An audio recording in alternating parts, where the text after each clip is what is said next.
Seigneur, je te dis merci. Ton amour à moi.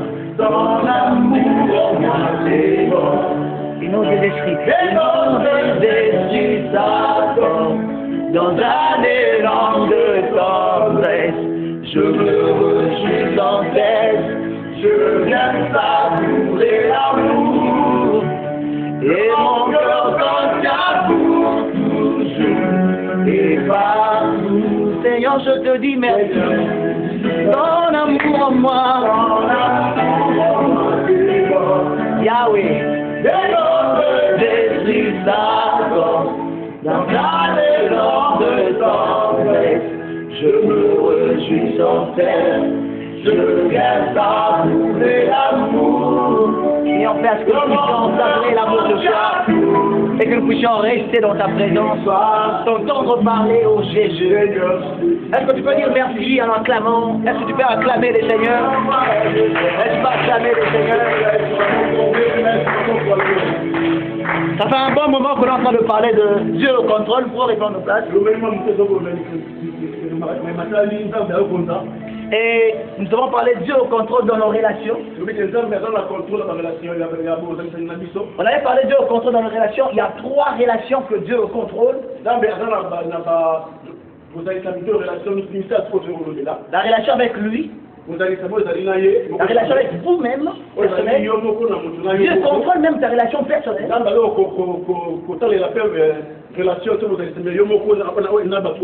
Dieu contrôle avec la relation avec l'autre. Et là, on est en train de parler de la relation avec l'autre. On a commencé depuis le dimanche passé, la relation avec l'autre. On a soulevé qu'il y a 4 repères qui font qu'une relation soit brisée.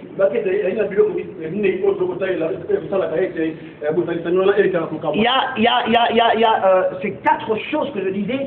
Ce n'est pas pour remuer le couteau dans la plaie. Ce n'est pas pour culpabiliser quelqu'un. Ce n'est pas pour prêcher une personne seulement. Mais c'est pour que nous puissions grandir dans les seigneurs. Et je disais, il y a 4 choses. Il y a le mensonge, il y a l'orgueil, les manques du pardon, et puis la culpabilité. Voilà. Et alors, je me disais, déjà, le dimanche passé, on avait parlé du mensonge. On ne peut pas passer directement dans l'orgueil sans pour autant terminer le mensonge, parce que le mensonge, on dit, lui-même n'est bien souvent que l'orgueil. Il y a des gens qui mentent seulement parce qu'ils veulent se faire voir. Et aujourd'hui, nous voulons normaliser le mensonge. Même, il y a des scientifiques qui ont même trouvé un nom pour le mensonge. Scientifiquement, on dit c'est la mythomanie, pour dire que c'est une maladie. En fait,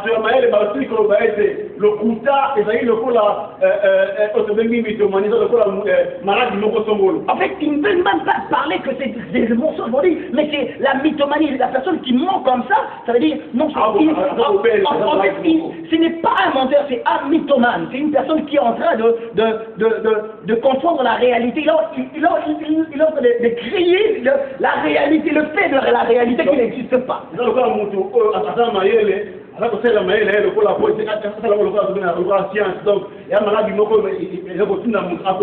Alors aujourd'hui, on va parler de l'orgueil.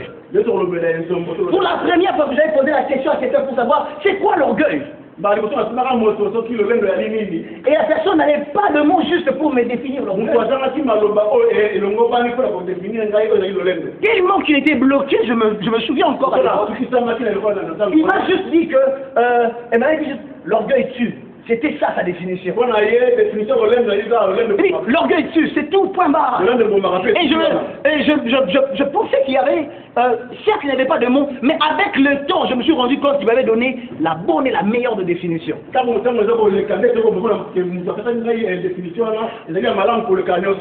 qu'un orgueilleux ne peut pas se retrouver dans la présence du Seigneur. Parce qu'un orgueilleux Un orgueilleux se trouve loin. Dieu, la Bible dit, Dieu résiste aux orgueilleux. Et on le disait à l'époque, de loin, Dieu reconnaît les orgueilleux. Alors, tu n'as même pas le temps de s'approcher des orgueilleux. Parce que Dieu va te reconnaître de loin et il va te résister. De toi à moi, on sait que loin du Seigneur, c'est la mort. Parce que si tu es loin du Seigneur, tu vivras dans le péché. Et le salaire du péché, c'est la mort. Donc l'orgueil tue. Donc l'orgueil tue. Je disais que l'orgueil, c'est le premier péché qui existe dans le monde.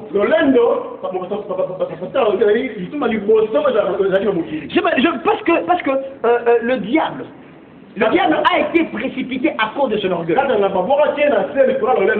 Donc c'était le premier péché qui a commencé d'abord à naître dans son cœur et cela a poussé jusqu'à ce que à affronter Dieu, à se mesurer à Dieu. Il croyait qu'il était égal à Dieu par rapport à tout ce qu'il possédait. Et les Hébreux ont compris pour dire, par moment, tellement que l'orgueil, c'est tellement quelque chose qui exprime le tout. Les Hébreux disent seulement Z. Donc, Z-E-D, pour dire seulement l'arrogance. Donc, on a eu le corps à ou l'insolence. Donc, ça veut dire, ça parle de 4 choses seulement dans l'orgueil. Pour parler de l'orgueil, ça parle de 4 choses dans l'intérieur. Donc, une personne qui est insolente, on peut directement le classer parmi les orgueilleux. Une personne qui est arrogante, on les classe aussi parmi les orgueilleux. Mais il y a des choses à ne pas confondre à l'orgueil. Non, il y a 2 choses que je voulais bien soulever. Bien qu'il y en a beaucoup, mais il y a 2 choses que je voulais soulever à ne pas confondre à l'orgueil. C'est les sentiments de satisfaction quand tu fais quelque chose. Lorsque tu finis tu fais quelque chose, tu viens de modérer et que tu termines, comme fait souvent David, quand tu termines de prêcher, il dit Père, c'était bien la prédication, que le Seigneur te bénisse. Ça n'a rien de l'orgueil.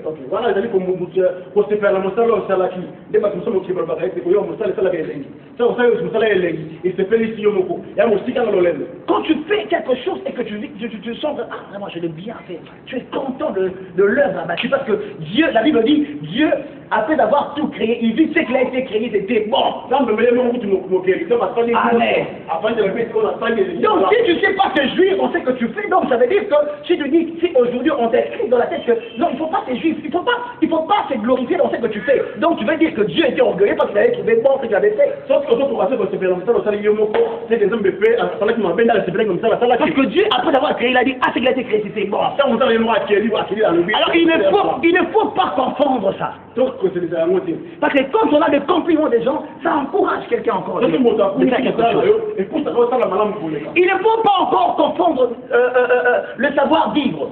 Parce que beaucoup de gens interprètent mal le savoir-vivre comme étant l'orgueil. Ça veut dire que, ou bien tes disciplines personnelles, voilà. Si je viens chez toi à la maison, tu me dis, non papa, chez moi, avant de déposer le verre sur la table, il faut mettre le sous-plat. Non, avant le lait. Ça n'a rien de l'orgueil, c'est juste de discipline personnelle. Non, si tu me trouves propre le matin, je m'habille avant de sortir, je regarde, est-ce que je suis propre? Tu t'arranges, je dis, frère, on a dans le lait. Ça n'a rien de l'orgueil. Ça n'a rien de l'orgueil. Ce sont juste des disciplines personnelles. Parce que tu es propre, on te traite d'orgueil. Parce qu'il y a des gens qui se fâchent. Quand ils se fâchent, ils n'arrivent plus à parler à l'Ingala. Donc, ils sont assis à cause de Nazabek. Donc, il y a le bar en français. Il y a d'autres personnes qui sont à l'aise pour prier seulement en français. Ou bien en roman, ou bien en anglais.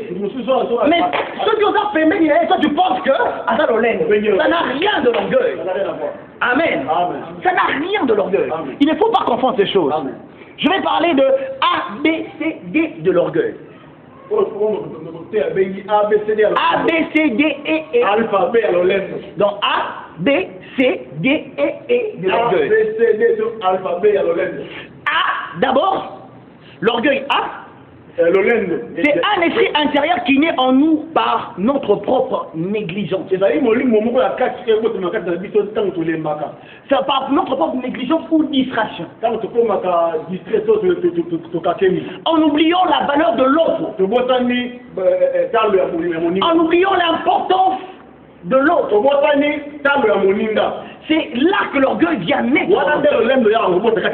Vous savez, l'orgueil, souvent, on ne se rend même pas compte que le diable profite dans les occasions quand tu es distrait.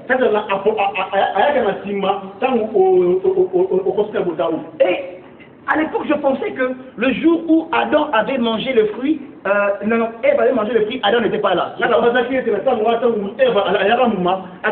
Non, c'est ma maman pasteur qui m'avait fait voir. Non, Adam était juste à côté. La Bible dit dans Genèse 3:6. La Bible dit, la femme dit que l'arbre était bon à manger et agréable à la vue, et il était fléché pour ouvrir l'intelligence. Elle prit de son fruit, elle en mangea, et elle en donna aussi à son mari qui était juste à côté de lui. Amen. Combien de fois par ta distraction, tu as mangé le fruit de l'orgueil? Combien de fois que tu as été distrait et que tu t'es comporté en orgueilleux? Combien de fois? Et je veux te dire, ce n'est pas pour te choquer ou bien pour ne pas te traiter d'orgueilleux. Mais tout le monde, une fois dans la vie, s'est comporté en orgueil. Dis-moi amen quand même. Je sais que tu n'aimes pas qu'on te traite d'orgueil. Parce qu'il y a 3 personnes. Il y a 3 personnes qui n'acceptent pas. C'est lui qui est ivre. Si tu me demandes, voilà. Il y a encore une personne, c'est lui qui dort. C'est lui qui a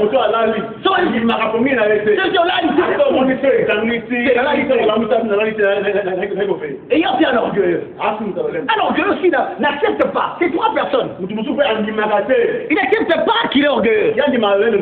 Le B de l'orgueil, c'est un combat spirituel.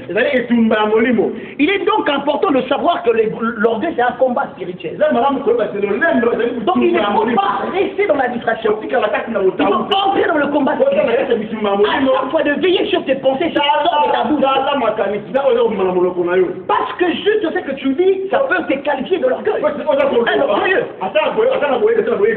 ta façon de marcher, ta façon de te comporter, ou de réagir. On peut te traiter de l'orgueil. Alors, c'est un combat spirituel. S'il te plaît, ne laisse pas le diable entrer ou te diriger, t'orienter. Ne permets pas que le diable puisse entrer dans tes pensées pour te diriger. Parce que comme le diable a été tenté à cause de l'orgueil, il cherche toujours à nous injecter cette pensée pour que nous aussi nous soyons des orgueils dans la vie du Seigneur. Amen. C'est un combat spirituel. Alors, je le dis, moi je le dis. Dieu nous donne la responsabilité. Dieu nous donne la responsabilité de traiter l'orgueil. Je peux quand même te choquer pour te dire que Dieu ne traite pas ton orgueil. C'est à toi de traiter ton orgueil. Parce que Dieu dit, revenez à moi, je reviendrai à vous. Il dit seulement pour que tu puisses enlever ton orgueil et que la Seigneur, et Dieu va revenir en toi. Amen. Il dit seulement que tu enlèves ton orgueil. Pourquoi est-ce que le diable, regarde, tu sais comment se comportent les orgueilleux? Les orgueilleux, par moments, il s'est comporté en orgueilleux devant le Seigneur, mais à chaque fois qu'il y a des rayons des enfants de Dieu, il vient aussi des présences.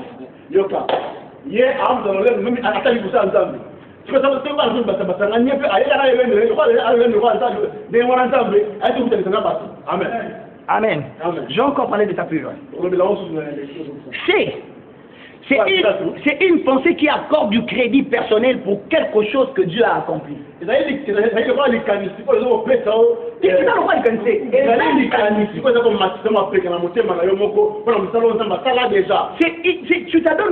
te donnes le crédit par rapport à ce que Dieu a accompli, par rapport à ce que l'autre a accompli.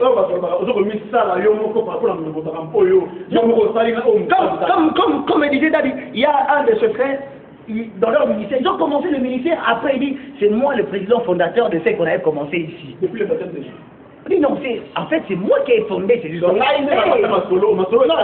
C'est parce que tu as mis ton apport. Mais regarde, les orgueilleux, ça s'accapare de la gloire des autres. Amen.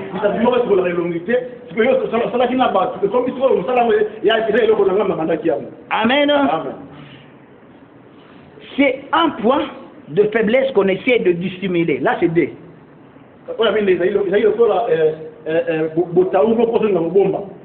Amen. C'est un point de faiblesse qu'on essaie de dissimuler, de cacher. Un orgueilleux, c'est pas seulement celui qui a beaucoup d'argent. Tu sais, aussi une personne qui n'a rien. C'est aussi un pauvre aussi. Il y a de pauvres qui se comportent en orgueilleux. Parce que tu te dis, tu regardes les autres plus grands que toi parce qu'il a quelque chose. Non, tu crois que lui il est plus grand que toi parce qu'il a quelque chose. Et tu vois, tu te culpabilises par rapport à tu ne sais même pas t'associer aux autres parce que tu te dis non, par exemple à un niveau normal et tout, et puis tu le traites des orgueilleux.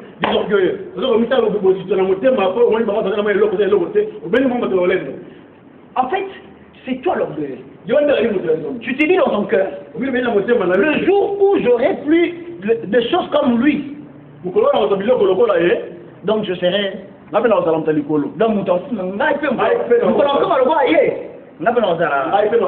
C'est comme ça quand tu regardes les autres. C'est un point de faiblesse que tu essaies de dissimuler.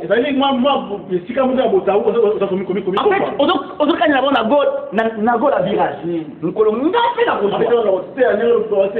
voilà, c'est vraiment ça. Parce que tu penses que non, c'est lui comme il prêche Adam. Voilà. C'est vraiment ça la pensée. Donc,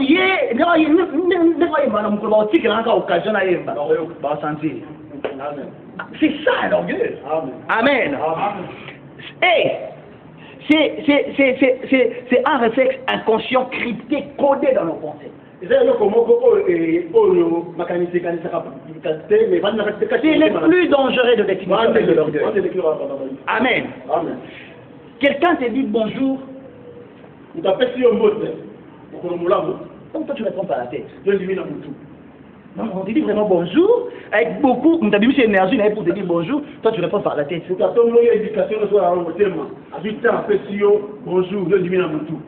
Un orgueilleux. C'est le comportement des orgueils. Tu veux qu'on commence seulement à te saluer parce que c'est toi, tu trouves que toi. Même si tu es plus âgé. Regarde, tu peux commencer à saluer ceux qui sont plus, le plus jeunes que toi. Hein? Non. En fait, parce que tu es plus âgé, parce que tu es bien placé, parce que c'est toi le directeur, tu penses que c'est seulement toi qu'on doit commencer à saluer. Non. Tu peux aussi commencer à saluer les autres. Amen. Amen. Quelqu'un a besoin de toi. Tu veux vraiment que la personne puisse venir là où tu es.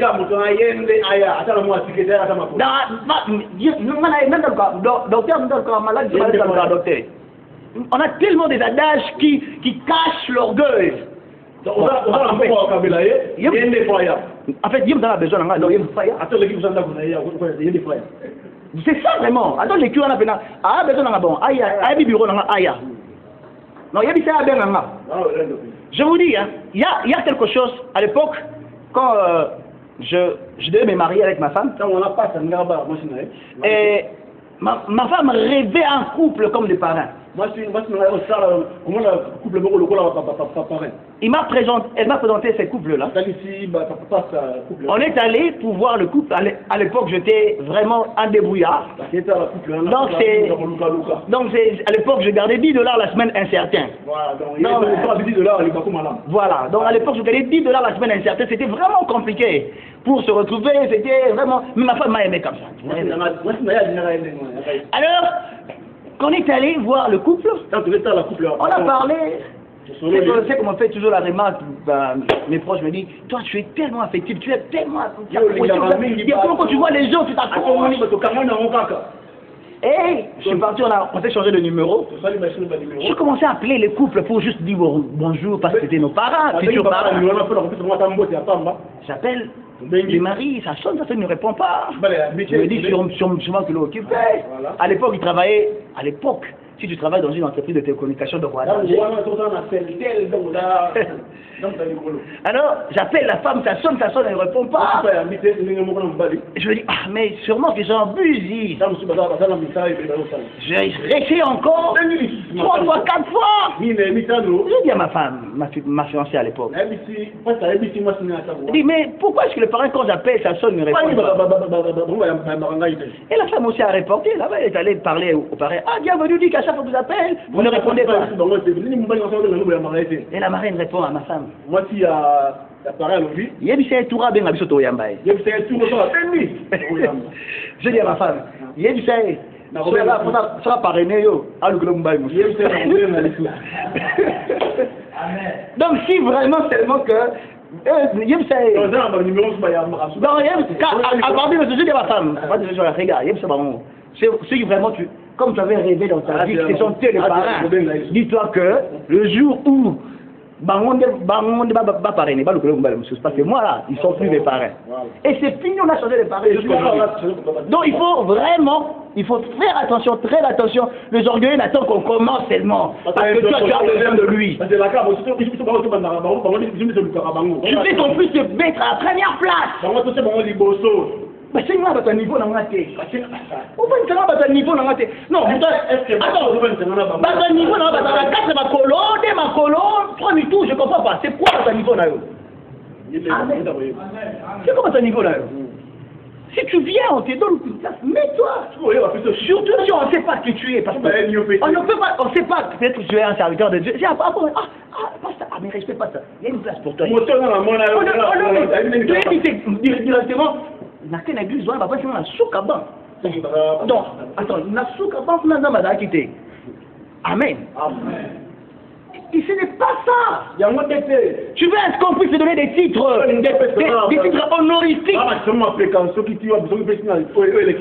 Bonjour pasteur. Comme disait le vieux Dalo. Bonjour pasteur, il dit, c'est bon révérend Tikelina. Non.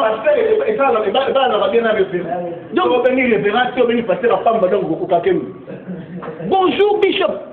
Et bon Archie aussi Kelinani. Bon Archie bon Belinani. Non, ça ce sont des orgueilleux. Un orgueilleux quand tu converses avec lui. Ou bien quand tu lui donnes des conseils. Il est rempli de oui mais. Il a de oui mais. Oui mais.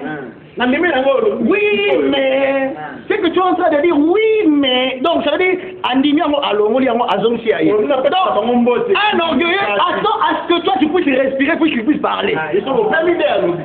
Amen. Ça c'est un orgueilleux. Amen. Donc l'orgueil et l'humilité c'est juste des ennemis qui ne se séparent pas. Donc le États-Unis, RDC. La distance dans la vôtre, Amen. Souvent chez le chrétien. Souvent ce sont des chrétiens qui sont des orgueils.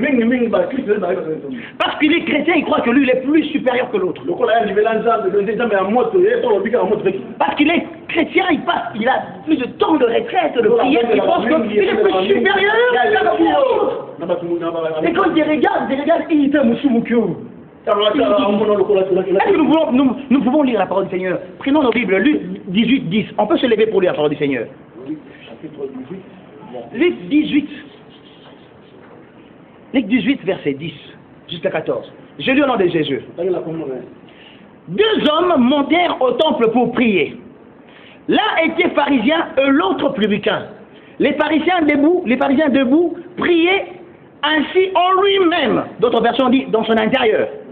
Oh Dieu, je te rends grâce de ce que je ne suis pas comme le reste des hommes qui sont ravisseurs, injustes, adultères ou même comme ces publicains. Et regarde, maman, ça la prière, on continue comme Ninga. Ou bien même ces publicains. Je jeûne 2 fois la semaine. Je donne la dîme de tous mes revenus. Le publicain, se tenant à distance, n'osait même pas lever ses yeux au ciel. Mais il s'est frappé la poitrine en disant, oh Dieu, sois apaisé envers moi. Qui suis-je, un pécheur? Je vous l'ai dit, celui-ci descendit dans sa maison justifié plutôt que l'autre. Car quiconque s'élève sera abaissé. Et celui qui sera abaissé sera élevé. Est-ce qu'on peut acclamer? L'orgueil, c'est pas seulement de parler. Vous pouvez répondre de place. Ça vient dans son intérieur. La Bible dit, l'homme, il disait dans son intérieur. Il dit en l'intérieur. Est-ce que tu ne peux pas faire ta prière au lieu de te comparer aux autres? Je veux seulement que tout le monde puisse te voir. Donc quand tu es en train de prier, tu te compares vraiment à Soumou qui va dans la mine d'une dame. Regarde, est-ce que le problème c'est l'autre? Si tu veux prier, intercède pour lui, mais tu ne te compares pas. Tu ne te compares pas. Prie à ceux qui soient sauvés. Les pharisiens en train de prier. Mais il disait, Seigneur, regarde, je jeûne 2 fois. Qu'est-ce que je ne reste à mine, ma capoire? Amen. Il faut faire très attention avec l'orgueil. Il y a 3 sortes d'orgueil que je vais citer. Je vais parler de tout à la fois. Il y a vis-à-vis de Dieu, vis-à-vis de toi-même, vis-à-vis de l'autre. Nous allons mélanger le tout. À l'époque, à un moment, il y a un musicien profane qui disait, il y a un adage, c'était vraiment répandu, même les chrétiens disaient, na bougie. Donc, on a ma main à Michel. Donc, na bougie. Il y a des gens, ils te donnent des conseils. Non, il commence à te donner des conseils, des choses qu'il n'a jamais réalisées dans la vie. Amen. C'est comme ça que je dis, l'orgueil et les mensonges. Ça se mélange. Amen. Donc la Bible nous demande, la Bible nous dit dans le livre de Deutéronome 2, 8-2, dit, souviens-toi tout le chemin que l'Éternel ton Dieu t'a fait parcourir. Pendant tes 40 années dans les déserts. Rappelle-toi, souviens-toi de ce que Dieu a fait avec toi. Rappelle-toi de ces choses. Lorsque tu oublies même le bienfait du Seigneur, lorsque tu oublies, déjà tu te qualifies, tu te mets dans le rang des orgueils. Amen. La Bible dit dans Deutéronome 8-16, il dit, qui t'a fait manger dans le désert la manne inconnue à tes pères, afin de t'humilier et de t'éprouver, pour te faire ensuite du bien. Garde-toi de dire à ton cœur, ma force et la puissance de mes mains m'ont acquis de ces choses. Souviens-toi de l'Éternel ton Dieu, car c'est lui qui te donnera de la force pour acquérir afin de confirmer ce que Dieu a fait en toi. Amen. À chaque fois que tu viens dans la parole du Seigneur, montre-lui ce qu'il a déjà fait pour qu'il t'ajoute ce qu'il n'a pas encore fait. Lorsque tu viens dans la parole du Seigneur, tu ne sais même pas considérer ce qu'il t'a donné, tu veux qu'il t'ajoute encore. Amen. Non, c'est pas ça que je dis. C'est-à-dire que tu viens dans sa présence, tu ignores déjà ce qu'il avait fait avant, tu commences à chercher encore l'autre.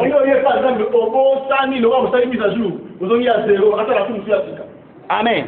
Parce que la vie chrétienne authentique, c'est rempli l'action de grâce. La vie chrétienne authentique, c'est rempli l'action de grâce. Ah, j'aime ce que mon frère dit. Si je dis en ce dans le mot valable. Amen. À condition que vous en ayez Christ. Amen.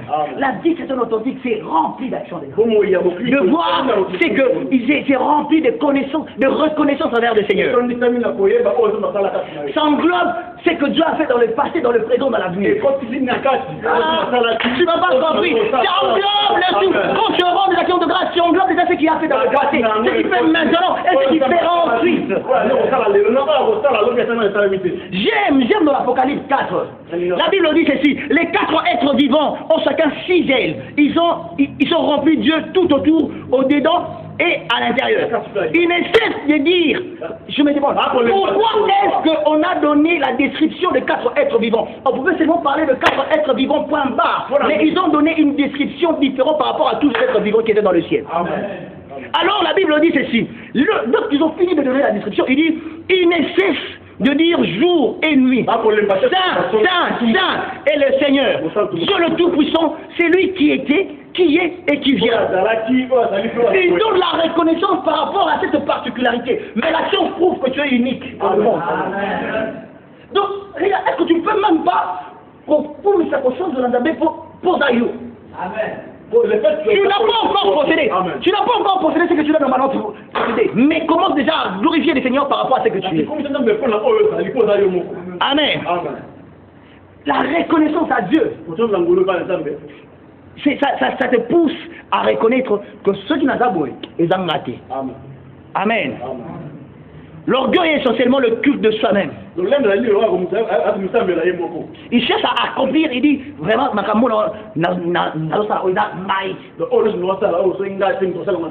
c'est ce que je disais, que les 4 êtres vivants, ils rendaient grâce à Dieu. Ils rendent grâce à Dieu pour leur particularité.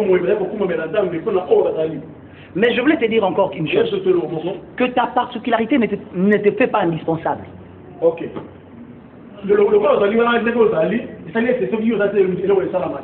Ta particularité ne fait pas indispensable. Regarde, la Bible nous enseigne des choses par moment. Jésus a raison de nous dire, la nature doit nous enseigner. Si tu lis la Bible en Genèse 1, verset 1 jusqu'à 19, tu regardes que le soleil a été créé le 4e jour. Alors que Dieu dit que la lumière soit la lumière fut, c'était le premier jour. Dieu a créé les animaux, il a créé même des arbres. Mais toi et moi, si tu demandes à un enfant, qu'est-ce qu'il fait le jour? Il te dira c'est le soleil. Mais et pourtant, il y avait des choses qui existaient avant le soleil.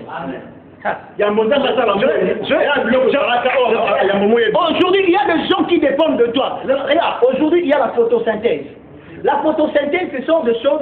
Tu vois, l'arbre, l'énergie qui sort, oxygène, malantité, on dit moi et quelle entité, et puis si énergie, on a des carbone, ça dit, tout dit qu'à bisogna surtout à partir de ça, moi et ça. Mais moi, tant que vous avez une entité, vous doit vivre. Ne pense pas que celui qui dépend de toi, que tu es indispensable dans sa vie. Amen. La femme, ton mari ou bien tes enfants, ne pense pas que tu es indispensable. Amen. Parce que le soleil a été créé le 4e jour. Alors qu'il y avait des gens qui devaient dépendre de lui.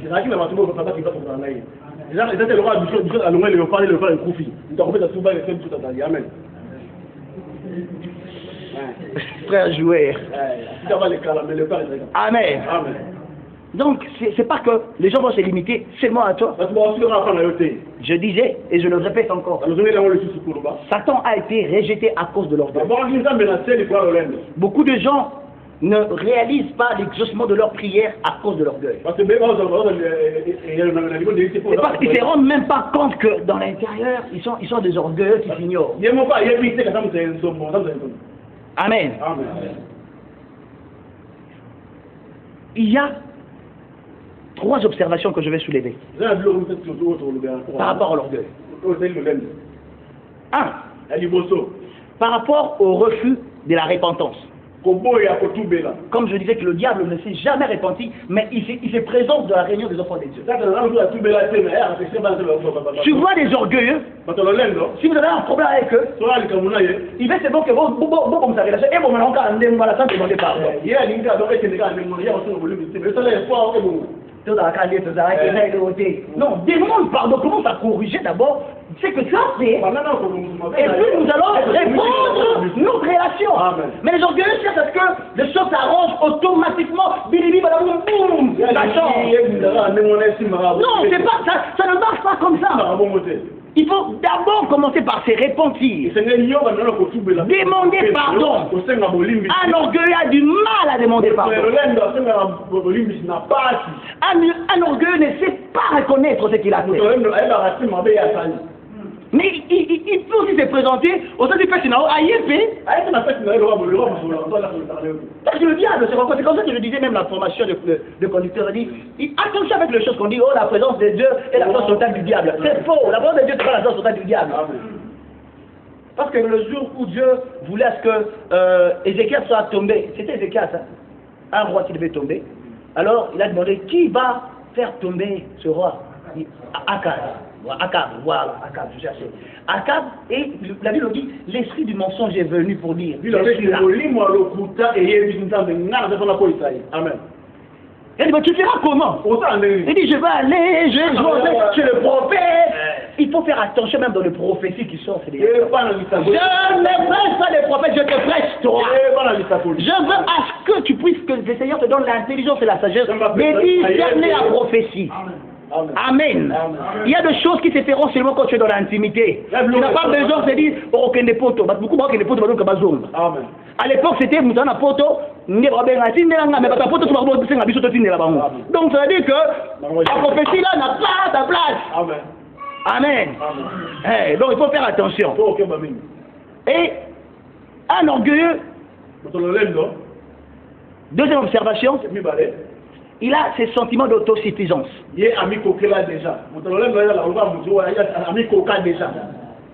Donc, il a ses sentiments, il dit,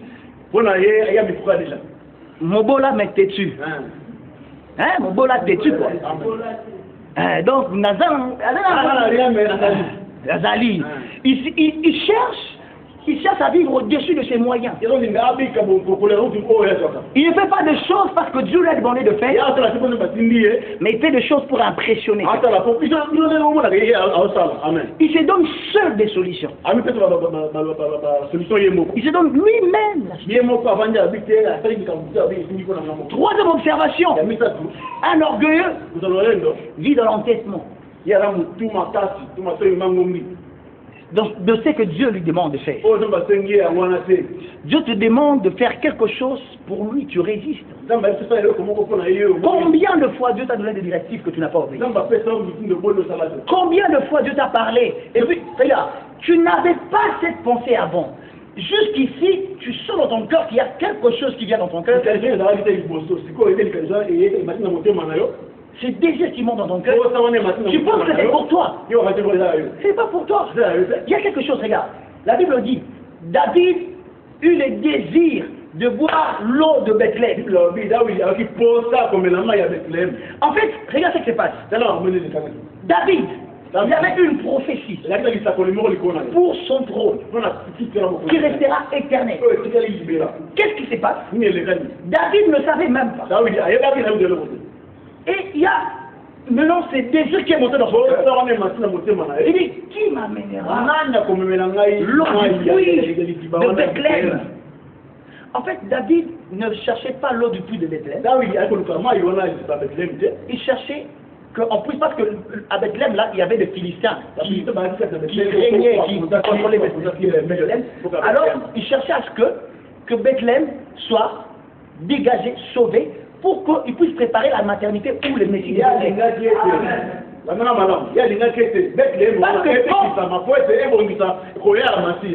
l'a mené, c'est tôt là. La Bible dit qu'il n'avait même pas vu ces tôt. Il a jeté. Parce qu'il savait que l'eau de vie doit venir Amen. C'est pas ces tôt là. Alors quand Dieu te donne des directives, ne résiste pas. Par moment tu ne comprends pas, mais c'est bon que Dieu te demande de faire. Ces désirs-là qui montent dans ton cœur pour Dieu. Ça ne vient pas de toi. Dieu part tantôt d'une manière, tantôt d'une autre. Il t'oriente. Il dit c'est mon obéir. Amen. David préparait juste la maternité. Ah, bon, comme ça, quoi, Il voulait que Bethléem soit sauvé, réparé, pour que son trône soit établi. Amen. Amen. Un orgueil, il y a encore trop d'entre ces observations. Dieu te demande de demander pardon, d'aller te repentir. Mais tu t'entêtes. Tu dis non, un orgueilleux fait des choses par rapport aux opinions des autres. Il cherche des opinions des autres. Il cherche qu'est-ce qu'il pensera de moi.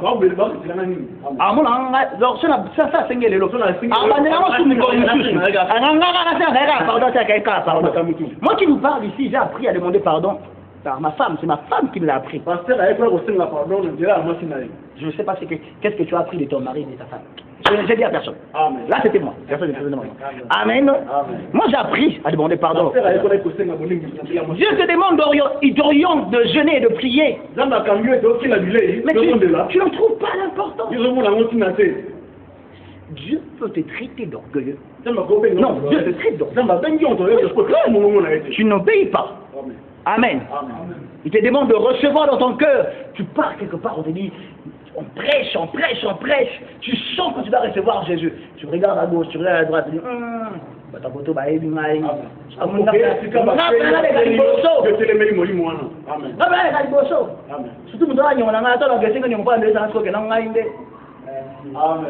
Amen. Il y a encore une chose.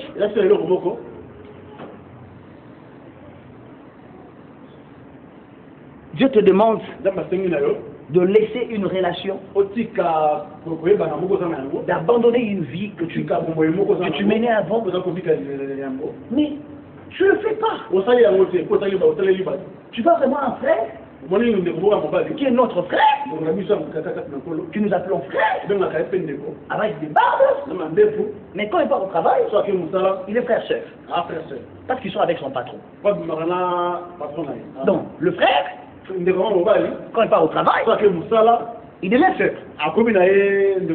Parce qu'ils sont avec son patron. C'est aujourd'hui fréquent. Et Dieu il vient aussi à l'église. Il adore aussi. Et puis, il célèbre aussi. Donc, Dieu te met dans le... Aujourd'hui, Dieu te dit, abandonne cette relation. Laisse cette vie. Mais tu te dis, tu te poses la question. C'est quoi l'avantage de sur toi dans la vie? Amen. Regarde, il y a une chose que nous devons savoir. Que le diable a péché à cause de tout ça. À cause de tout ce qu'il avait. À cause de tout ce que Dieu avait mis en place. Tout ce que tu as, ça ne vient pas de toi. C'est Dieu qui t'a donné. Qu'est-ce que tu as qui vient? Tout ce que tu as maintenant là, la beauté que tu as, la connaissance de tout ce que tu as, c'est Dieu qui te l'a donné. Pourquoi est-ce que tu ne dois pas laisser ça pour Dieu? Mais tu fais ça pour toi, pour ton ventre, parce que tu ne veux pas manquer. Je connais une soeur, quand elle n'a pas de crédit, elle est malade. Elle est malade. Je connaissais à l'époque une fille. Ceux qui téléphonent à un smartphone, les bébés, un téléphone à l'envie. Donc, et ils sont malades parce que ce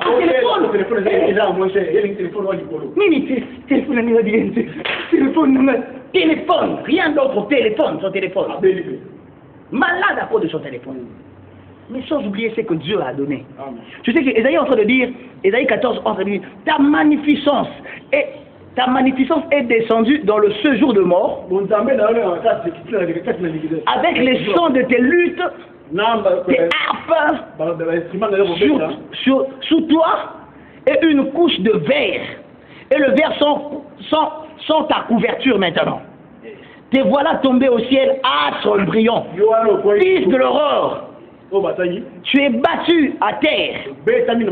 Toi, les vainqueurs des nations, tu disais à ton cœur, je monterai au ciel, je lèverai mon trône au-dessus des étoiles de Dieu. Je m'assierai sur la montagne de l'Assemblée, à l'extrémité de septentrion. Je monterai sur les hauteurs des nuées. Je serai semblable au Très-Haut. Là, c'est le diable qui le dit. Alors que, tu sais, il y a une chose quand tu regardes encore dans Zacharie, dans le livre de Zacharie 28, 11, on est en train de parler que le diable, il y a eu un débat avec le serviteur de Dieu quand on suivait des formations de musique. On nous dit que le diable, quand on l'a crié, en lui, quand tu parles, il parle comme ça. On dit bim bim bim. Donc il y aura un cinquième de bébé. Donc quand il parle comme ça, il y a de flûte. C'est comme ça que le point commun entre le musicien chrétien et les païens, c'est l'orgueil. Non, si tu regardes bien, entre le païen et les profanes, c'est que le réel les deux. C'est au moins car l'olendo. Je vous dis, il y a un ami, sa femme était morte. Je suis allé pour modérer, c'est moi qui étais fait. C'est un ami qui est connu aussi, il fait la musique, il est connu. Alors il y avait beaucoup de musiciens, tous les musiciens qu'on connaît. Et je vois, on lui avait donné une place. Et je vois un musicien qui entre, un musicien pasteur qui entre. Et il vient, au lieu d'aller s'asseoir, d'abord de saluer les grands qui étaient là. Non, il cherche d'abord avec son militaire. On lui trouve une chaise à côté. Et c'est moi qui suis en train de diriger la cérémonie. Je dis, bon, nous allons demander les membres du gouvernement qui vont passer pour déposer des herbes de fleurs et puis il y aura des pasteurs. Donc, dès que le vice-gouverneur s'élève, il s'élève aussi. Je dis, mais... Tu sais, quand je rentre à la maison, je dis à mon ami, je dis à ton pasteur que je ne trouvais même plus cette éducation chez moi. Non, c'est pas normal. C'est ce qui relie les deux, les musiciens chrétiens et les femmes. C'est l'orgueil. C'est comme ça que nous, ici à l'église de la Colombe, on n'a pas de musiciens chrétiens. On a d'abord des chrétiens puis des musiciens. Amen. On a d'abord de chrétiens et puis de musiciens. Le problème, on est en train de former d'abord de musiciens et puis dans sa musique, et puis il se retrouve subitement, tout à coup, brusquement, chrétien. Il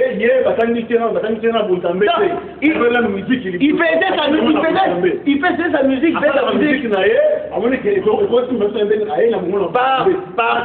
par tout à coup, subitement, brusquement, il devient directement chrétien.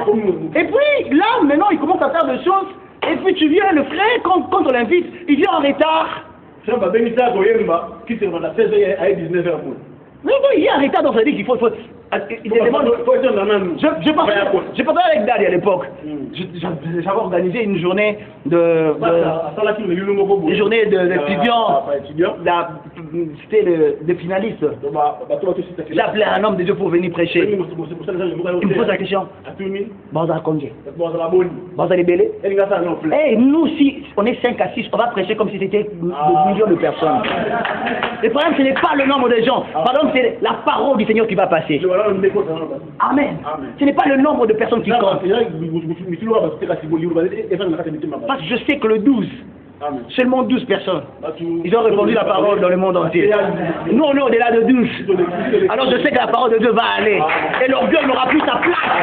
Et c'est là au nom de Jésus. Alors je dois prêcher comme si je prêchais 10 000 personnes. Parce que toi-même, tu vois plus de 10 000 personnes. Non, je dois te dire à quelqu'un, tu vois plus de 10 000 personnes.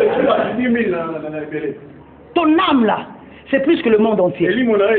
Parce que Jésus le disait. À quoi ça sert un homme de perdre son âme pour gagner le monde. Amen. Ça veut dire que ton âme, Dieu, Jésus le compare. Au commencement, on est en train de parler du diable. Comment est-ce qu'il a été précipité? Lui était le chérubin protecteur, doté d'un statut exceptionnel, d'une grande autorité, un être lumineux. Il a été intègre dans ses voies jusqu'au jour où sa vraie nature s'est révélée. Amen. Je te demande une chose. D'enlever les mains qui sont dans ta vie. Parce qu'il y a quelque chose. Quand tu regardes dans la Bible, lorsqu'on est en train de parler du grand général Naaman, on présente Naaman. On dit Naaman, l'homme fort. C'est par lui que Dieu a délivré les Syriens. C'est par lui. Il avait la faveur et tout. Il avait les pouvoirs. Mais, bien aimé, enlève le mais qui est dans ta vie. Enlève ce qui t'empêche de vivre ta vie. Parce que le diable qui vivait auprès des dieux, lui qui éclairait tout ce qui faisait, lui qui parlait avec la musique, il avait tout ce qu'on devait, tout ce que tu cherches là, le diable a donné. Tu vois ce que tu es en train de chercher là? Parce que la Bible, on parle de l'astre de lumière. Ce qui veut te dire que ton argent porte peu devant Dieu. Ta bénédiction vient après. C'est comme ça que je comprends pourquoi Jean est en train de dire à Gaius, bien aimé, je souhaite que tu prospères à tous égards, que tu sois en bonne santé, comme c'est d'abord ton intérieur. Ça veut dire, si tu suis bien la phrase, ça veut dire que ton extérieur là suit ce qui a commencé à l'intérieur. En fait, il faut d'abord commencer à ranger dans ton intérieur pour que cela puisse impacter. Je peux même te donner la prophétie de tout. Mata, Bonga, Kende, Fuluka, je te donne tout. Mais que ton intérieur d'abord puisse influencer le tout. Si ton intérieur n'impacte pas dans ça, c'est nul. C'est nul. C'est rien. Tu ne pourras rien faire avec. Amen. Parce que l'orgueil tue. Est-ce que tu peux dire à ton voisin? Tu sais pourquoi est-ce que les gens se comportent en orgueilleux? Parce que, regarde, tu penses que quand on vient à l'église, il y a des groupes. Non. Non,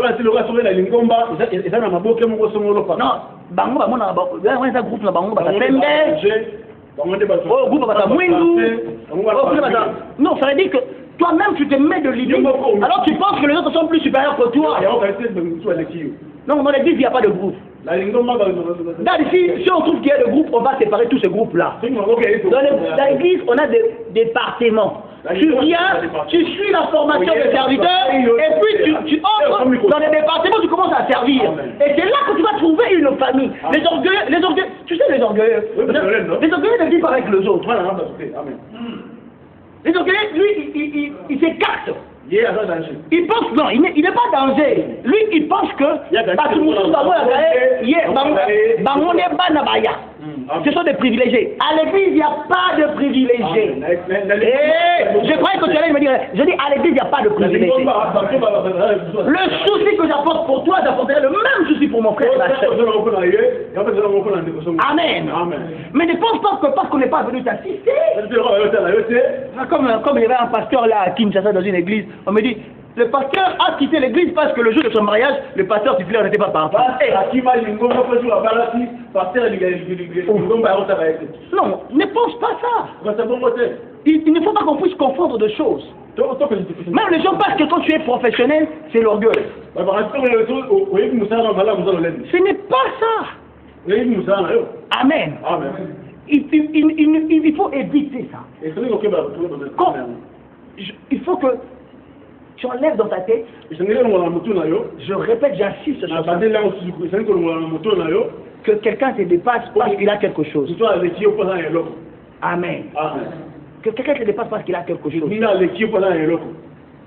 Dieu nous donne tous la possibilité de fournir des autres, de chercher sa face. Parce qu'il va se retrouver, il va faire des choses aussi en nous. Ce que les autres font. Amen. Dieu est capable de t'amener. Mais ce qui te demande d'enlever, c'est le monde. C'est l'orgueil. C'est l'orgueil. Tu sais qu'il y a des gens qui gênent seulement pour se faire voir. Non, il est en train de gêner pour se faire voir. C'est comme ça que Jésus disait. Même quand tu vas jeûner, mets ton parfum.